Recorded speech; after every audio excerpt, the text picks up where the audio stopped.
Hello friends, आज आम आलोचना करवा आधुनिक आंतर्जातीय समाजर सृष्टि माने वर्तमान समाज रे आंतर्जातीय समाज किपरि भाବରେ सृष्टि होइছে से विषय आलोचना करवा the emergence of the modern international society. साम्प्रतिक आंतर्जातीय समाजर राष्ट्र होउছে मुख्य अभिनेता जा अणराष्ट्र अभिनेता मानक ऊपर निजर कर्तृत्व जाहिर करिथाय। कौन ना वर्तमान समय कौन हो राष्ट्र हूँ आक्टर माने स्टेट इज ए आक्टर आउ अण स्टेट नॉन स्टेट हूँ अभिनेता मानक ऊपर स्टेट कौन करता है नॉन स्टेट मान अभिनेता मानक ऊपर कौन निजर कर्तृत्व जाहिर करता है। जमती नॉन स्टेट आक्टर हूँ विभिन्न प्रकार ऑर्गेनाइजेशन यूएनओ WTO है वर्ल्ड वेल्थ ऑर्गेनाइजेशन यही सब ये होती कौन ना अण राष्ट्र गुड़ी अभिनेता माने एमान किए कर्तृत्व माने जाहिर करिथाय ना सब अभिनेता राष्ट्र है अर्थात ये राष्ट्रगुड़िक आईनगत दृष्टिकोण सामान ये राष्ट्रगुड़िक सामान हो कि अन्य राष्ट्र आभ्यंतर समस्या क्षेत्र हस्तक्षेप करें। ये आंतर्जातीय समाजर तीनोटी केन्द्रीय अनुष्ठान सृष्टि होती। प्रथमटी है राष्ट्र राष्ट्र मध्य संपर्क रखापी कूटनीतिक मानक नियुक्ति दिज्व एवं से निज राष्ट्र मध्य जो अधिकार सुरक्षा उपभोग करती अन्य राष्ट्र मध्य से सब सुविधा सुजोग लाभ करें। द्वितीय कौन कौन द्वितीय राष्ट्रगुड़िक आंतर्जातीय आईन को मानवाई बाध्य नुहति माने राष्ट्रगुड़िक कौन ना से आंतर्जातीय आईन को मानवाई मैंडेटरी नुह। तृतीय पॉइंट कौन आंतर्जातीय क्षेत्र में श्रृंखला कौन से उच्चतर शक्ति द्वारा नियंत्रित होगा संभवपर नुहे। या तृतीय पॉइंट संघर्ष फल यार सृष्टि हो पारे। अष्टादश शताब्दीर क्षमतार भारसाम्य व्यवस्था सृष्टि होता। यूरोपीय आंतर्जातीय समाज सृष्टि होगापी शह शह वर्ष लगी। पोप और स्थानीय ब्यूरोन विरुद्ध में राजतंत्र प्रतिष्ठा होता। राजा मान परिवार क्षमता निमंते संघर्ष आरंभ होता। ऑटोमन मान बाहर बहुत चाप पड़ूला फल राष्ट्र राष्ट्र बचापी सामरिक क्षमतार आवश्यकता होता। या सहित अन्य तीनोटी उपादान अत्यंत गुरुत्वपूर्ण मनहेला सेगुड़िक है कूटनीतिक सेवा चुक्ति व्यवस्थार सृष्टि और चुक्ति गुड़िक धर्मगत स्वीकृति यही सब हूँ तीनोटी गुरुत्वपूर्ण उपादान गुड़िक है। बाइजांट नयस माने कूटनीतिज्ञ उच्चस्तर को जाते इटाली माने जागरण पूर्व वेनिस एवं बाइजांट मान सहित मिसी यही कला शिखी जाते। इटालीर नगर राज्य मान मध्य उत्कट शत्रुता हेतु राष्ट्र मानकर कूटनीतिज्ञ मानक प्रेरण कर प्रक्रिया आरंभ होता। इटालीय राजा माने क्षमतार भारसाम्य रक्षा निमंते प्रयास जारी रखिते। यूरोपीय राष्ट्रगुड़िक मध्य इटालीर ढांचार परस्पर मध्य कूटनीतिक प्रेरण करथिले और सेमानक निमंते केतक स्वतंत्र सुविधा सृष्टि करा जायतिला। चतुर्दश शताब्दी इटाली एक नूतन व्यवस्था सृष्टि होता। या राजा होती निज राज्यर शासक या केते मसीह सृष्टि होता ना चतुर्दश शताब्दी इटाली एक नूतन व्यवस्था सृष्टि होता। से व्यवस्था कौन ना राजा होती राज्यर शासक है। आउ गोटे पाराग्राफ रे कौन देछि ना मध्ययुगर परवर्ती समय यूरोपीय आंतर्जातीय समाज सृष्टि करिवार तीनोटी मुख्य कारण अग्रगति क्षेत्र में गुरुत्वपूर्ण रही।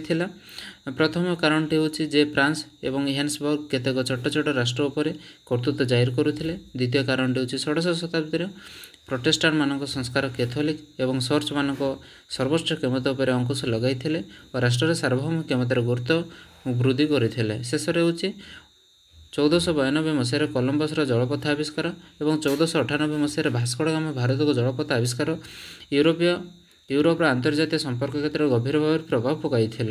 आउ गोटे पाराग्राफ देछि क्षमतार आहरण निमित्त दीर्घ 450 वर्षरू अधिक वर्ष युद्ध प्रथम थर उपनिवेशवाद परवर्ती समय द्वितीय विश्वयुद्ध उपनिवेशवादर विलोप पर स्वाधीन सार्वभौम राष्ट्र सृष्टि होता। राष्ट्र आविष्कार पर अंतर्जातीय आईन संपर्क में पठन आरंभ है। या सहित क्षमतार भारसाम्य एक फलप्रद अस्त्र रूपे स्वीकृति लाभ करता।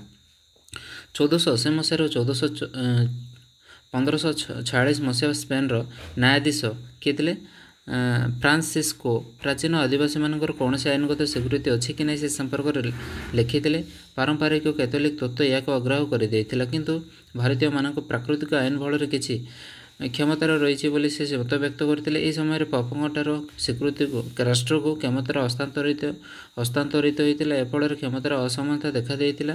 केतेक समालोचक यह साम्राज्यवादर कारण बोली मत प्रदान करते। परवर्ती समय अंतर्जातीय आईन ଉପରେ ମତ ଦେବାକୁ ଯାଇ ଲେଖକମାନେ ସାର୍ବଭୌମ ରାଷ୍ଟ୍ରର ପରସ୍ପର ପ୍ରତି ଅଧିକାର କର୍ତ୍ତବ୍ୟ ଆନ୍ତର୍ଜାତୀୟ ସମାଜର ସ୍ୱୀକୃତି କ୍ଷମତାର ଭାରସାମ୍ୟ ଓ ଭୂମିକା ସମ୍ପର୍କରେ ସଂଜ୍ଞା ପ୍ରଦାନ କରିବା ସଙ୍ଗେ ସଙ୍ଗେ କୂଟନୀତି ଚୁକ୍ତି ବାଣିଜ୍ୟ ସମୁଦ୍ର ସମ୍ପର୍କୀୟ ଆଇନ ଯୁଦ୍ଧ ସମ୍ପର୍କୀୟ ଆଇନ ପ୍ରଣୟନ କରିଥିଲେ। ବ୍ୟବସାୟ କ୍ଷେତ୍ରରେ ଆଇନଗତ ଅଧିକାର ପ୍ରଦାନ କରିବା ପାଇଁ ୟୁରୋପୀୟ ଏବଂ ଜାପାନ ଓ ଚୀନ ଚାପ ପକାଉଥିଲେ। 1618 ମସିହାରେ 1648 ମସିହା ପର୍ଯ୍ୟନ୍ତ 30 ବର୍ଷର ଯୁଦ୍ଧ ପରେ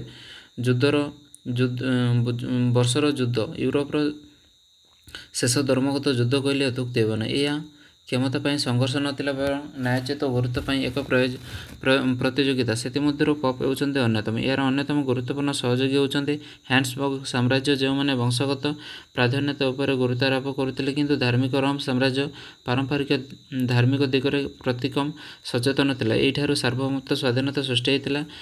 ହଲାଣ୍ଡକୁ ଚାଲିଥିବା ସଂଘର୍ଷକୁ ଜାତୀୟତାବାଦ ପ୍ରତିଷ୍ଠାର ଏକ ପ୍ରାଥମିକ ପ୍ରୟାସ କହିଲେ ଅତ୍ୟୁକ୍ତି ହେବ ନାହିଁ। 1648 ମସିହାରେ ୱେଷ୍ଟଫାଲିଆ ଶାନ୍ତି ପରେ ଆନ୍ତର୍ଜାତୀୟ ବ୍ୟବସ୍ଥାରେ କେତେକ ପରିବର୍ତ୍ତନ ଆସିଥିଲେ। ଏହାଦ୍ୱାରା ଜର୍ମାନୀରେ ଧାର୍ମିକ ରୋମ ସାମ୍ରାଜ୍ୟ ପଠନ କରିବା ସଙ୍ଗେ ସଙ୍ଗେ ନିଜର କୂଟନୈତିକ ସମ୍ପର୍କ ସୃଷ୍ଟି ହେଲା। ଏହାଦ୍ୱାରା ସେ ତା'ର ସାର୍ବଭୌମତ୍ୱକୁ ସ୍ୱୀକୃତି ପ୍ରଦାନ କରିଥିଲେ। ଏହି ସମୟରେ ହିଁ ପ୍ରତ୍ୟେକ ରାଷ୍ଟ୍ର ସାର୍ବଭୌମ ଶକ୍ତିର ଅଧିକାରୀ ହେଲେ। ଅନ୍ୟ ଏକ ଅର୍ଥରେ କହିବାକୁ ଗଲେ ଏହି ଚୁକ୍ତି ରାଷ୍ଟ୍ରଗୁଡ଼ିକର ଏକ ସମାଧି ସୃଷ୍ଟି କରିଥିଲା। ଏହି ରାଷ୍ଟ୍ରଗୁଡ଼ିକ ପପ୍ଙ୍କଠାରୁ କ୍ଷମତା ଶାସକ ହାତକୁ ହସ୍ତାନ୍ତର କଲେ, ଧର୍ମଗତ ସହିଷ୍ଣୁତା ଆଚରଣ କରିବା ପାଇଁ ପରାମର୍ଶ ଦେଲେ। କ୍ଷମତାର ଭାରସାମ୍ୟ ବ୍ୟବସ୍ଥା ୟୁରୋପୀୟ ଚୁକ୍ତିରେ ପ୍ରତିଫଳିତ ହୋଇଥିଲା। 1648 ମସିହାରେ 1774 ପର୍ଯ୍ୟନ୍ତ ଆନ୍ତର୍ଜାତୀୟ ସମାଜ ପଠନ ପ୍ରକ୍ରିୟା ଚାଲୁ ରହିଲା। ଆଦର୍ଶଗତ ଚିନ୍ତାଧାରା ନଥିଲେ ମଧ୍ୟ ଯୁଦ୍ଧ ମଝିରେ ଲାଗି ରହିଥିଲା। ଅଟୋମାନ ସାମ୍ରାଜ୍ୟ ସହିତ ଅନ୍ୟ କେତେକ ରାଷ୍ଟ୍ର ଭାଙ୍ଗି ଯାଇଥିଲା। ବ୍ରିଟେନ ଓ ସୋଭିଏତ ରୁଷିଆର ସୃଷ୍ଟି ହୋଇଥିଲା। ଏହି ସମୟରେ କିଏ ବ୍ରିଟେନ ଓ ସୋଭିଏତ ରୁଷିଆର ସୃଷ୍ଟି ହୋଇଥିଲା। ଶହ ଶହ ରାଷ୍ଟ୍ର ଛୋଟ ଛୋଟ ରାଷ୍ଟ୍ର ମଧ୍ୟରେ 8ଟି ରାଷ୍ଟ୍ର ନିଷ୍ପତ୍ତି ଗ୍ରହଣ କରିଥିଲେ। ଏହିସବୁ ପରିବର୍ତ୍ତନ ସତ୍ତ୍ୱେ ୟୁରୋପୀୟ ଏକ ସାଧାରଣତନ୍ତ୍ରରେ ପରିଣତ ହୋଇଥିଲା। ପ୍ରତ୍ୟେକ ରାଷ୍ଟ୍ର ନିଜର ସ୍ୱାଧୀନତା ଏବଂ ସ୍ୱାଧୀନ ସ୍ଥିତି ବଜାୟ ରଖିବା ଚେଷ୍ଟା କରିଥିଲେ। କ୍ଷମତାର ଭାରସାମ୍ୟ ଉପରେ ତାଙ୍କର ଭରସା ସୃଷ୍ଟି ହୋଇଥିଲା। କୂଟନୀତି ଆନ୍ତର୍ଜାତୀୟ ଆଇନ ଏବଂ ଆନ୍ତର୍ଜାତୀୟ ସମାଜର ଦୁଇଟି ମୁଖ୍ୟ ଅନୁଷ୍ଠାନ ଥିଲା। ଆନ୍ତର୍ଜାତୀୟ ଆଇନ ରାଷ୍ଟ୍ରର ସମ୍ମତିରେ ପ୍ରଣୟନ କରାଯାଉଥିଲା। ପ୍ରତ୍ୟେକ ରାଷ୍ଟ୍ର ନିଜର ବ୍ୟକ୍ତିଗତ ସ୍ୱାର୍ଥକୁ କାର୍ଯ୍ୟକାରୀ କରିବା ନିମନ୍ତେ ପ୍ରୟାସ କରୁଥିଲେ। ଆମେରିକା ଓ ଫରାସୀ ବିପ୍ଳବର ଆନ୍ତର୍ଜାତୀୟ ସମାଜ ଉପରେ ପ୍ରଭାବ ପଡ଼ିଥିଲା। କେଉଁ ବିପ୍ଳବ ଆନ୍ତର୍ଜାତୀୟ ସମାଜ ଉପରେ ପ୍ରଭାବ ପକାଇଥିଲା? ଆମେରିକା ଓ ଫରାସୀ ବିପ୍ଳବ। ଆମେରିକା ବିପ୍ଳବ ହୋଇଥିଲା 1774 ମସିହାରେ ଆଉ ଫରାସୀ ବିପ୍ଳବ ହୋଇଥିଲା 1789 ମସିହାରେ। ବିଂଶ ଶତାବ୍ଦୀରେ ଏହା ଏକ ବୃହତ୍ତମ ଶକ୍ତିରେ ପରିଣତ ହୋଇଥିଲା। ଫରାସୀ ବିପ୍ଳବର ଗୁରୁତ୍ୱପୂର୍ଣ୍ଣ ପ୍ରଭାବଗୁଡ଼ିକ ହେଲା, ପ୍ରଥମଟି ହେଉଛି ପ୍ରଭାବୀ ବିପ୍ଳବୀମାନେ ରାଷ୍ଟ୍ରର ସାର୍ବଭୌମ କ୍ଷମତା ଉପରେ ଗୁରୁତ୍ୱାରୋପ କଲେ। ପ୍ରଥମ କାରଣ ଫରାସୀ ବିପ୍ଳବର ପ୍ରଥମ କାରଣ ହେଉଛି କ'ଣ ନା, ବିପ୍ଳବୀମାନେ ଦେଶରେ କ'ଣ ଆଣିବା ପାଇଁ ଚେଷ୍ଟା କଲେ? ସାର୍ବଭୌମ କ୍ଷମତା। ଗୋଟିଏ ଦେଶରେ ସଭେରେଣ୍ଟି ରହିବା ଦରକାର। ଫଳରେ ରାଷ୍ଟ୍ରଗୁଡ଼ିକର ଆତ୍ମନିରୂପଣ କରିବାର କ୍ଷମତା ଲାଭ କଲେ। ଏହି ଚିନ୍ତାଧାରା ଊନବିଂଶ ଶତାବ୍ଦୀ ଓ ବିଂଶ ଶତାବ୍ଦୀରେ ଆନ୍ତର୍ଜାତୀୟ ରାଜନୀତିକୁ ପ୍ରଭାବିତ କରିଥିଲା। ଏହା ସାମ୍ରାଜ୍ୟବାଦ ପ୍ରତି ଏକ ବିପଦ ସୃଷ୍ଟି କରିଥିଲା। ଏହାର ଦ୍ୱିତୀୟ ପ୍ରଭାବ ହେଲା ୟୁରୋପୀୟ ଶକ୍ତି। ସେକେଣ୍ଡ ପଏଣ୍ଟଟା କ'ଣ? ୟୁରୋପୀୟ ଶକ୍ତି। ନେପୋଲିଅନଙ୍କ ପରାସ୍ତ ପରେ ବୃହତ୍ ରାଷ୍ଟ୍ରଗୁଡ଼ିକ ବୃହତ୍ ଶକ୍ତିର କେନ୍ଦ୍ର ରୂପେ କାର୍ଯ୍ୟ କରିବା ଆରମ୍ଭ କଲେ। ପ୍ରଥମ ବିଶ୍ୱଯୁଦ୍ଧ ପର୍ଯ୍ୟନ୍ତ ଏହାକୁ କନକରେଣ୍ଟ ଅଫ୍ ୟୁରୋପ ବୋଲି କୁହାଯାଉଥିଲା। ଏହି ଗୋଷ୍ଠୀ ନିରପେକ୍ଷ ଭାବରେ ଏକତ୍ରିତ ହୋଇଥିଲେ, ବିବାଦକାରୀ ଶକ୍ତି ନିମନ୍ତେ ମିଳିତ ନିଷ୍ପତ୍ତି ଗ୍ରହଣ କରୁଥିଲେ। ଅଷ୍ଟ୍ରିଆ, ସୋଭିଏତ ରୁଷିଆ ପରି ବଂଶାନୁକ୍ରମିକ ଯେକୌଣସି ବିପ୍ଳବରେ ଏହି ଗୋଷ୍ଠୀ ହସ୍ତକ୍ଷେପ କରୁ ବୋଲି ଚାହୁଁଥିଲେ। ଏହାକୁ ବ୍ରିଟେନ ଦୃଢ଼ ଭାବରେ ବିରୋଧ କରୁଥିଲା କିନ୍ତୁ ବ୍ରିଟେନ ଏହାଦ୍ୱାରା ସବୁଠୁ କମ୍ ପ୍ରଭାବିତ ହୋଇଥିଲା। ବ୍ରିଟେନର ଯୁକ୍ତି ଅନୁଯାୟୀ ଏହା ଅଣ-ହସ୍ତକ୍ଷେପ ନୀତିକୁ ବିରୋଧ କରିବା। ଏହି ଚିନ୍ତାଧାରା ଅଷ୍ଟାଦଶ ଶତାବ୍ଦୀରେ ଅତ୍ୟନ୍ତ କେନ୍ଦ୍ରାଭିମୁଖୀ ଥିବାବେଳେ କ୍ରମେ ଅଧିକ ସୋପାନ ବିଶିଷ୍ଟ ସୁପରିଚିତ ଆନ୍ତର୍ଜାତୀୟ ସାମାଜିକ ବ୍ୟବସ୍ଥାରେ ପରିଣତ ହୋଇଥିଲା। ଏହା ୱେଷ୍ଟଫାଲିଆ ରାଜନୈତିକ ସମାଜର 3ଟି ଅନୁଷ୍ଠାନ ଯଥା କ୍ଷମତାର ଭାରସାମ୍ୟ, କୂଟନୀତି ଓ ଆନ୍ତର୍ଜାତୀୟ ଆଇନକୁ ବହୁ ଭାବରେ ପ୍ରଭାବିତ କରିବା। ଏହା ହେଉଛି ୱେଷ୍ଟଫାଲିଆ ଆନ୍ତର୍ଜାତୀୟ ସମାଜର 3ଟି ଅନୁଷ୍ଠାନ। 1814 ମସିହାରେ ୟୁରୋପ ଏକ ସ୍ଥାନୀୟ କ୍ଷମତାର ଭାରସାମ୍ୟ ବ୍ୟବସ୍ଥା ସୃଷ୍ଟି କରିବା ପାଇଁ ନିଷ୍ପତ୍ତି ନେଇଥିଲେ ଏବଂ 1815 ମସିହାରେ ସେମାନେ ଏହି ବ୍ୟବସ୍ଥାକୁ କାର୍ଯ୍ୟକାରୀ କରିବା ପାଇଁ ମାନଚିତ୍ରକୁ ପୂର୍ଣ୍ଣ ରୂପେ ପ୍ରଦାନ କରିଥିଲେ। ସେଥିପାଇଁ ସାଧାରଣ ସ୍ୱାର୍ଥ ଉପରେ ବାରମ୍ବାର ଅନେକ ସମ୍ମିଳନୀର ଆୟୋଜନ କରାଯାଇଥିଲା। ଏହାର ସୁପାରିଶ ଅନୁଯାୟୀ ଆନ୍ତର୍ଜାତୀୟ ଡାକ ସେବା ଦୂରସଞ୍ଚାର ପରିମଳ ବ୍ୟବସ୍ଥାର ସୃଷ୍ଟି ହୋଇଥିଲା। ଆନ୍ତର୍ଜାତୀୟ ବ୍ୟବସ୍ଥାରେ ବିଶେଷ କରି ଭୌଗୋଳିକ ବ୍ୟବସ୍ଥାର ପରିବର୍ତ୍ତନ ସମ୍ପର୍କରେ ଆନ୍ତର୍ଜାତୀୟ ଆଇନ ବ୍ୟବସ୍ଥାମାନ ସୃଷ୍ଟି ହୋଇଥିଲା। ସୁଇଜରଲ୍ୟାଣ୍ଡ, ବେଲଜିୟମ ଏବଂ ଲକ୍ସେମବର୍ଗର ସ୍ଥିତି ସମ୍ପର୍କରେ କେତେକ ଚୁକ୍ତି ବୃହତ୍ତର ଶକ୍ତିଗୁଡ଼ିକର ସ୍ୱୀକୃତି ପ୍ରଦାନ କରୁଥିଲେ। ଦାସତ୍ୱ ପ୍ରଥା ଯୁଦ୍ଧରେ ଯେଉଁମାନେ କ୍ଷତିବିକ୍ଷତ ହୋଇଥିଲେ ସେମାନଙ୍କ ନିମନ୍ତେ କେତେକ ଅର୍ଥନୈତିକ ଓ ମାନବିକ ସମସ୍ୟା ଉପରେ ଚୁକ୍ତି ମାଧ୍ୟମରେ ଆଇନ କାନୁନମାନ ପ୍ରଣୟନ କରାଯାଇଥିଲା। ଏହି ପ୍ରକ୍ରିୟା କିଛି ପରିମାଣରେ ୟୁରୋପର ଶାନ୍ତି ପ୍ରତିଷ୍ଠା କରିବାରେ ସହାୟକ ହୋଇଥିଲା। ଏହା ସହିତ ଅନ୍ୟ ସବୁ ଅଞ୍ଚଳରେ ୟୁରୋପର ପ୍ରାଧାନ୍ୟ ବିସ୍ତାର କରିବା ପାଇଁ ୟୁରୋପକୁ ସୁଯୋଗ ପ୍ରଦାନ କରାଯାଇଥିଲା। ୟୁରୋପର ଏସିଆ ଆଫ୍ରିକାରେ ନିଜର ପ୍ରଭାବ ବିସ୍ତାର କରିଥିଲା। ଉଦାହରଣ ସ୍ୱରୂପ ଆଫ୍ରିକାର କେତେକ ଦାବି ଉପରେ ସଂଗଠିତ ହେବାକୁ ଥିବାରୁ ଏହା ବୃହତ୍ତର ଶକ୍ତିକୁ 1885 ମସିହାରେ କଂଗ୍ରେସର ପ୍ରତିରୋଧ କରିପାରିଥିଲେ ମଧ୍ୟ ନୂତନ ଅଧିଗ୍ରହଣ ନୀତି ପ୍ରଣୟନ କରିଥିଲା। ଆଫ୍ରିକୀୟ ସଭ୍ୟତାର ଉପକାରିତା ସଂକ୍ରାନ୍ତରେ ଏହା କମ୍ ଗୁରୁତ୍ୱ ପ୍ରଦାନ କରିଥିଲା। ପ୍ରଥମ ବିଶ୍ୱଯୁଦ୍ଧ ୟୁରୋପର କନସର୍ଟ ସ୍ଥାୟୀ ଅବସାନ ଘଟାଇଥିଲା। ଆମେରିକା ଓ ଜାପାନ ପରି ନୂଆ କ୍ଷମତାର କେନ୍ଦ୍ରମାନ ସୃଷ୍ଟି ହୋଇଥିଲା। ଭାରତ ସହିତ ୟୁରୋପ ଓ ଅନ୍ୟ ପ୍ରାନ୍ତରେ ଜାତୀୟ ଜାଗରଣ ନିମନ୍ତେ ଦାବି ସୃଷ୍ଟି ହୋଇଥିଲା। ଛୋଟ ଛୋଟ ରାଜ୍ୟଗୁଡ଼ିକର ବୃହତ ଶକ୍ତିର ନିର୍ଦ୍ଦେଶରେ କାର୍ଯ୍ୟ କରିବାକୁ ପ୍ରସ୍ତୁତ ନଥିଲେ। 1919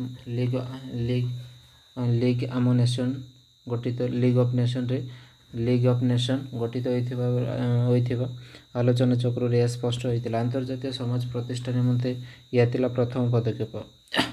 କ'ଣ ନା ଆନ୍ତର୍ଜାତୀୟ ସମାଜ ପ୍ରତିଷ୍ଠାର ପ୍ରଥମ ପଦକ୍ଷେପ ହେଉଛି ଲିଗ୍ ଅଫ୍ ନେସନ୍। କେବେ ପ୍ରତିଷ୍ଠା କରାଯାଇଥିଲା ନା 1919 ମସିହାରେ। ଏହା ସମସ୍ତ ଆଇନ କାନୁନ ନୀତି ନିର୍ଦ୍ଧାରଣ କରିଥିଲା। ଲିଗ୍ ଅଫ୍ ନେସନ୍ 19ଶ ଶତାବ୍ଦୀର ୟୁରୋପୀୟ ଆନ୍ତର୍ଜାତୀୟ ସମାଜଠାରୁ ଦୁଇଟି ଦୃଷ୍ଟିରୁ ସ୍ୱତନ୍ତ୍ର ଥିଲା। ପ୍ରଥମ କାରଣଟି କ'ଣ ନା ଲିଗ୍ କ୍ଷମତାର ଭାରସାମ୍ୟ ଅପେକ୍ଷା ମିଳିତ ସୁରକ୍ଷା ବ୍ୟବସ୍ଥା ଉପରେ ଅଧିକ ଗୁରୁତ୍ୱ ଆରୋପ କରୁଥିଲା। ଏହାର ମୌଳିକ ଲକ୍ଷ୍ୟ ହେଲା ସବୁ ରାଷ୍ଟ୍ରଗୁଡ଼ିକର ମିଳିତ ସୁରକ୍ଷା ପରି ଏକ ନୂଆ ନୀତି କାର୍ଯ୍ୟକାରୀ କରିବେ। ଏହା ଯେକୌଣସି ଶକ୍ତିର ଉଗ୍ର ସଫଳ ମୁକାବିଲା କରିପାରିବେ। ଯେକୌଣସି ଶକ୍ତିକୁ କ'ଣ ନା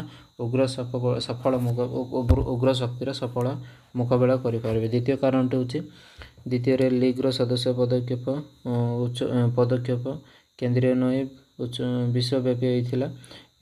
ୟୁରୋପ କେତେକ ସମସ୍ୟାକୁ କେନ୍ଦ୍ର କରି ଏକ ଆନ୍ତର୍ଜାତୀୟ ସମାଜ ଗଢ଼ିବା ବେଳେ ଆନ୍ତର୍ଜାତୀୟ ବ୍ୟବସ୍ଥାଗୁଡ଼ିକର ସାର୍ବଭୌମତ୍ୱକୁ ଗୁରୁତ୍ୱ ଆରୋପ କରିଥିଲା।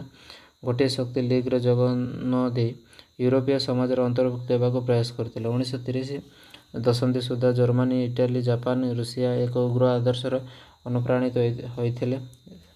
ସାମ୍ରାଜ୍ୟର ବିସ୍ତାର ବ୍ରତୀ ହୋଇଥିଲେ। କେବଳ ବ୍ରିଟେନ୍, ଫ୍ରାନ୍ସ ନିଜର ସ୍ଥିତି ବଜାୟ ରଖିଲେ ଫଳରେ କ୍ଷମତାର ଭାରସାମ୍ୟ ରକ୍ଷା କରିବା କଷ୍ଟକର ହେଲା ଏବଂ ଦ୍ୱିତୀୟ ବିଶ୍ୱଯୁଦ୍ଧ ସମ୍ଭବ ହୋଇଥିଲା। ଏହା ଥିଲା ଆମର ଆନ୍ତର୍ଜାତୀୟ ସମାଜ କିପରି ସୃଷ୍ଟି ହୋଇଥିଲା ସେହି ବିଷୟରେ ଆମେ ଆଜି ଆଲୋଚନା କଲୁ। ଆଉ ଗୋଟିଏ କ୍ଲାସ୍ରେ ଆମେ ଆଲୋଚନା କରିବା ଆନ୍ତର୍ଜାତୀୟ ସମ୍ପର୍କର ପରିସର, ସ୍କୋପ୍ ଅଫ୍ ଇଣ୍ଟରନ୍ୟାସନାଲ୍ ରିଲେସନ୍। ଧନ୍ୟବାଦ। ଆଉ ଆମ ଏଇ ଭିଡ଼ିଓରେ କ'ଣ ଚେଞ୍ଜ କରିବାର ଅଛି ଫିଡ଼ବ୍ୟାକ୍ ଦେଇପାରିବେ ଆପଣମାନେ। ରହିଲି।